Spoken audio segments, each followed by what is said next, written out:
Bima Sakti adalah salah satu misteri terbesar yang ada. Sulit memperhitungkan seberapa besar galaksi kita sebenarnya. Dan salah satu alasan utamanya adalah karena kita hidup di dalamnya. Anggap aja kamu berjalan-jalan mengitari mall. Kamu tahu mall itu besar, tapi kamu nggak bisa memastikannya sebelum melihatnya dari atas. Bima Sakti terdiri dari miliaran bintang yang kelihatan mirip serangkaian lampu dari kejauhan. Jadi, kamu cuma perlu mengukur jarak antara bintang-bintang ini dan tara, jawabannya pun ketemu. Tunggu dulu. Aku lupa soal awan debu yang menghalangi penglihatanmu. Sejumlah ilmuwan yang agak keras kepala mencoba membuat model proses terbentuknya dan evolusi galaksi kita menggunakan komputer. Ada semacam lingkaran di luar galaksi kita. Jadi, para ilmuwan ingin melihat apakah Bima Sakti punya batas ujung. Mereka menemukan bahwa Bima Sakti membentang selebar 100.000 tahun cahaya dari pusatnya. Kemungkinan artinya lebar seluruh galaksi kita sekitar 200.000 tahun cahaya. Masalah estimasi ini adalah lingkaran ini cenderung tidak punya batas ujung karena cahayanya memudar. Agak mirip waktu kamu nyalain senter dan mencoba melihat di mana ujung cahayanya berakhir. Pada tahun 2013, teleskop luar angkasa Hubble menangkap gambar sesuatu yang jaraknya 25 juta tahun cahaya. Ternyata itu adalah galaksi spiral yang kemudian dinamai ESO 3738 dengan setidaknya 7 galaksi lain di sekitarnya. Dan galaksi ini setipis pancake bercahaya lebih tepatnya. Teleskop ini juga memotret galaksi lain yang jaraknya 65 juta tahun cahaya. Galaksi ini disebut IC335. Pancake silau yang satu ini juga mengambang di luasnya luar angkasa. Gambar yang diambil teleskop ini nggak begitu akurat. Agak sulit menjelaskan apa yang sebenarnya kita lihat. Galaksi berbentuk pipi ini punya banyak awan debu yang dapat membentang hingga ratusan tahun cahaya. Posisinya lebih banyak di dekat pusat galaksi dan tidak terlihat dalam cahaya biasa, tapi dapat dideteksi dengan bantuan filter biru. Galaksi IC335 ini berbentuk cakram oval dengan awan gas dan debu besar. Artinya, bintang-bintang terus muncul di sana. Tapi tidak semua galaksi membentuk bintang. Galaksi dilahirkan dalam bentuk bola gas raksasa yang perlahan berputar dan lama-kelamaan runtuh ke dalam dirinya sendiri. Saat mulai berputar lebih cepat, wujud pancake ini pun terbentuk. Oh, sirupnya mana ya? Prosesnya mirip adonan pizza yang awalnya berbentuk bola, lalu diputar-putar di udara. Toppingnya adalah bintang, dan sausnya adalah awan debu dan gas. Kamu jadi lapar juga nggak? Beberapa galaksi bisa kehilangan gas dan debunya kalau menjadi bagian dari gugus galaksi. Kemudian, semua galaksi mini ini mengorbit satu pusat massa umum dengan dipisahkan oleh gas. Saat galaksi cakram ini melintasinya, mirip kereta yang ngebut. Tekanannya akan meniup debu dan gas ini. Dari jauh, kamu kayak ngelihat DVD yang akan kamu putar. Tapi, kalau mendekat jutaan tahun cahaya agar pemandangannya lebih jelas, kamu akan melihat cakram redup yang dipenuhi banyak bintang.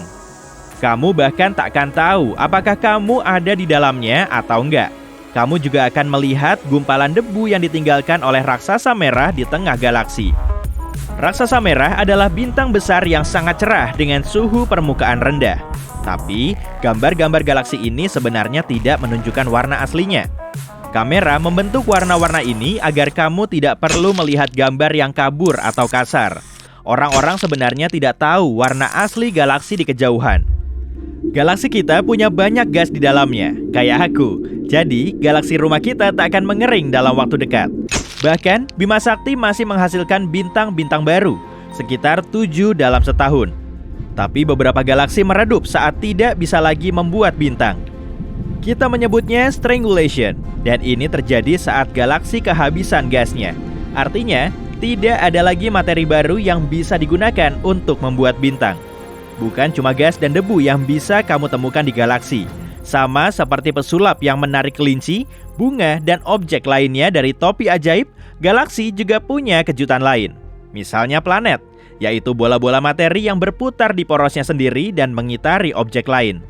Tapi secara teknis, planet juga tidak bulat sempurna, tapi tidak rata juga seperti galaksi spiral.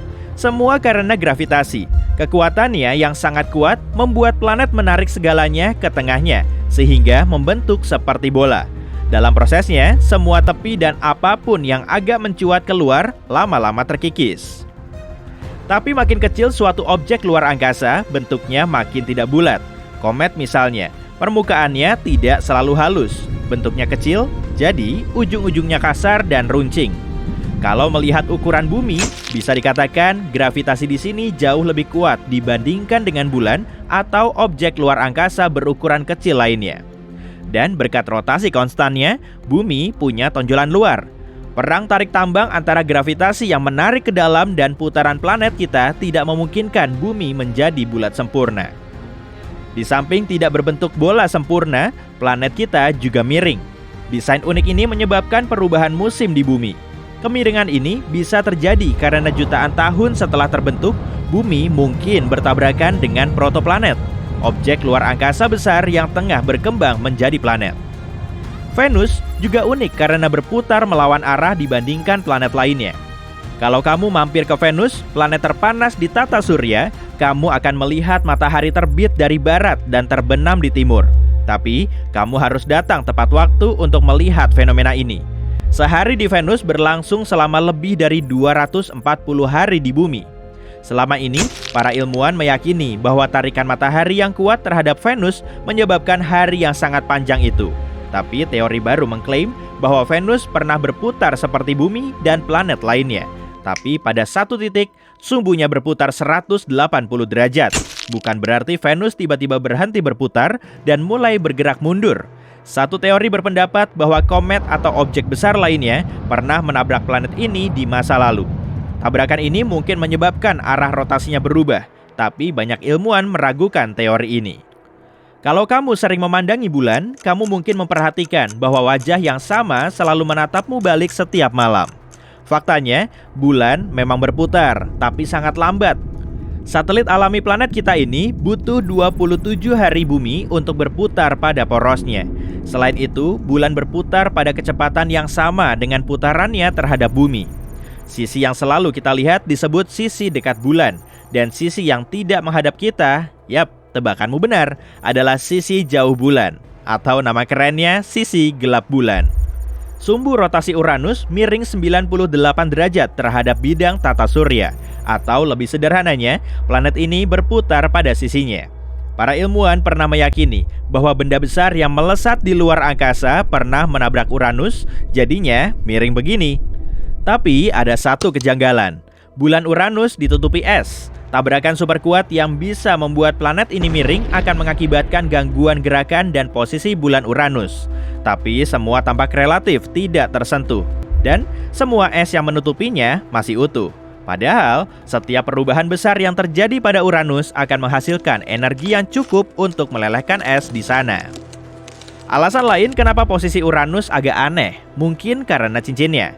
Yap, Uranus punya cincin seperti Saturnus, cuma lebih tipis dan lebih redup. Cincin Saturnus sebagian besar terdiri dari miliaran potongan es dan batu yang mengambang membentuk orbit. Beberapa partikel bisa seukuran kerikil, sementara yang lain bisa seukuran rumah. Wow!